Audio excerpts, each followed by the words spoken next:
जय माता दी भक्तजनों, मैं श्री दुर्गा सप्तशती का तृतीय अध्याय सुना रही हूँ। इसे आप नवरात्रों में विशेष तौर से पढ़ें, बहुत पुण्य की प्राप्ति होती है।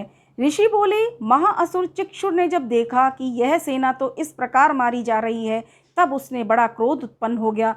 स्वयं अंबिका के साथ युद्ध करने चल पड़ा। युद्ध में जाकर उसने देवी जी पर बाणों की इस प्रकार वर्षा की जैसे मेघ सुमेरु पर्वत पर जल बरसा रहा हो।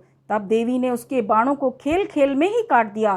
फिर बाणों द्वारा उसके सारथी तथा घोड़ों को मार डाला। फिर झटपट उसका धनुष और ऊंची लहराती ध्वजा काट कर गिरा दी। जब उसका धनुष कट चुका तब अपने बाणों से उसके अंग भींच डाले। जिसका सारथी एवं घोड़े मर चुके थे और धनुष भी कट चुका था, तब वह बिना रथ पैदल ही तलवार ढाल लेकर देवी जी की ओर दौड़ा। तेज तलवार से सिंह पर जाते ही प्रहार कर दिया।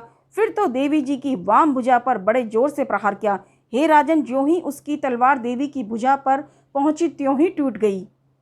फिर तो असुर ने क्रोध से आंखें लाल लाल करके हाथ में शूल पकड़ लिया।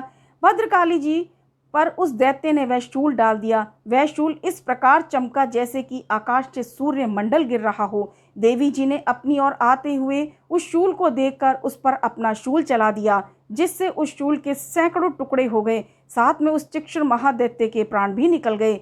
जब महिषासुर का बलवान सेनापति मर गया, तब देव शत्रु चामर हाथी पर सवार होकर आ पहुंचा। आते ही उसने अंबिका देवी पर प्रहार कर दिया।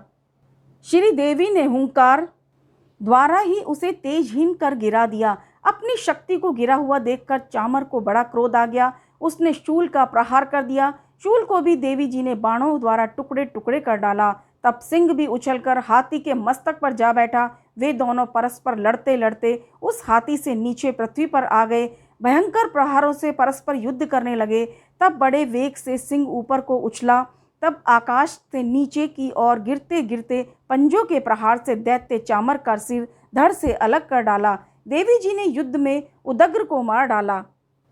फिर कराल को भी दांत, मुक्का एवं थपेड़ों के प्रहार द्वारा मार गिराया। क्रोधपूर्ण देवी ने गदा की चोटों से इद्वत का चूरा कर दिया। बिंदीपाल शस्त्र द्वारा, वाशकल बाणों द्वारा अंधक एवं ताम्र को यमधाम भेज दिया। तीन नेत्र धारणी परमेश्वरी ने उग्रास्य, उग्रवीर्य, महाहनु नाम के दैत्य को त्रिशूल द्वारा मार गिराया। तलवार से बिडाल का सिर धड़ से अलग कर दिया। दुर्धर, दुर्मुख इन दोनों को बाणों द्वारा यमपुरी पहुंचा दिया। इस प्रकार अपनी सेना का नाश होते देखकर भैंसे का रूप बनाकर महिषासुर गणों को डराने लगा। कुछ एक गणों पर अपने थुथुनों से प्रहार किया, दूसरों पर खुरों से प्रहार करने लगा। कुछ को वेग द्वारा, दूसरों को सिंहनाद द्वारा, घूमने से अन्यों को श्वास वायु द्वारा पृथ्वी पर गिराया। इस प्रकार गण सेना को गिराकर वह महिष सिंह जी की ओर झपटा। ज्यों ही सिंह को मारने लगा, तब जगदम्बा को बड़ा क्रोध उत्पन्न हुआ। इधर महापराक्रमी महिष भी क्रोध से पृथ्वी तल को अपने खुरों से खोदने लगा। फिर अपने सींगों से बड़े बड़े ऊंचे ऊंचे पहाड़ उठाकर फेंकने लगा। साथ में गर्जना करने लगा। वेग के साथ उसके घूमने पर पृथ्वी शुद्ध होकर फटने लगी। उसने पूंछ से समुद्र पर प्रहार किया, जिससे शुद्ध होकर समुद्र पृथ्वी को चारों ओर से डुबाने लगा। उसके श्वासों की कठोर वायु से उड़ते हुए सैकड़ों पर्वत आकाश से गिरने लगे। इस प्रकार क्रोधपूर्ण उस महादैत्य को अपनी ओर आता देखकर चंडिका उसे मारने के लिए क्रोध में आ गई। कुपिता चंडिका ने उसकी ओर पाश फेंका। उसके द्वारा उस दैत्य को बांध लिया। तब तो उस महायुद्ध में बंधे हुए उस दैत्यों ने अपना महिष का रूप त्याग दिया और झटपट सिंह के रूप में आ गया। ज्यों ही चंडिका उसका सिर काटने लगी, तब तो वह तलवार हाथ में लिए पुरुष दिखाई देने लगा। तब शीघ्रता से तलवार ढाल वाले उस पुरुष को अपने बाणों से देवी ने बीन डाला। तब वह एक बड़ा हाथी हो गया।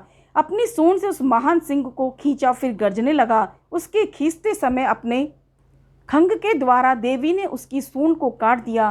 फिर वह महादैत्य भैंसे के रूप में आ गया। इस प्रकार चराचर त्रिलोकी को सताने लगा। उस समय जगत माता चंडिका क्रोध में आकर फिर उत्तम मधुपान करने लगी।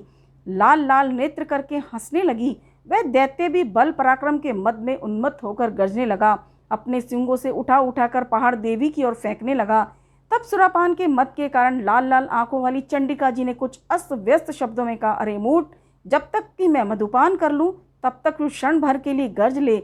मेरे द्वारा संग्राम भूमि में तेरा वध हो जाने पर तो शीघ्र ही देवता भी गरजने लगेंगे। ऋषि बोले। इस प्रकार कहकर देवी जी उड़कर उस दैत्य पर चढ़ गई। पांव दबाकर दैत्य के कंठ पर त्रिशूल से आघात किया। देवी जी के पांव से दबे हुए उस दैत्य ने अपने मुख से बाहर निकलने का प्रयत्न किया, दूसरे रूप में जाने के लिए। अभी आधा निकला ही था कि देवी जी ने अपने पराक्रम द्वारा उसे वहीं रोक दिया। आधा निकल कर भी उस दैत्य ने युद्ध करना आरंभ कर दिया। तब देवी जी ने अपनी तीखी तलवार से उसका सिर काटकर नीचे गिरा दिया। दैत्य सेना हाहाकार करने लगी। तब उस सारी सेना को भी देवी जी ने नष्ट कर दिया। सभी देवता अत्यंत प्रसन्न हुए। दिव्य महिषियों के साथ देवता लोगों ने उस देवी की स्तुतियाँ की। गंधर्वराज गायन करने लगे, अप्सराएं नाचने लगी। तृतीय अध्याय समाप्त हुआ। बोलिए जगत जननी जगदम्बा मैया की जय।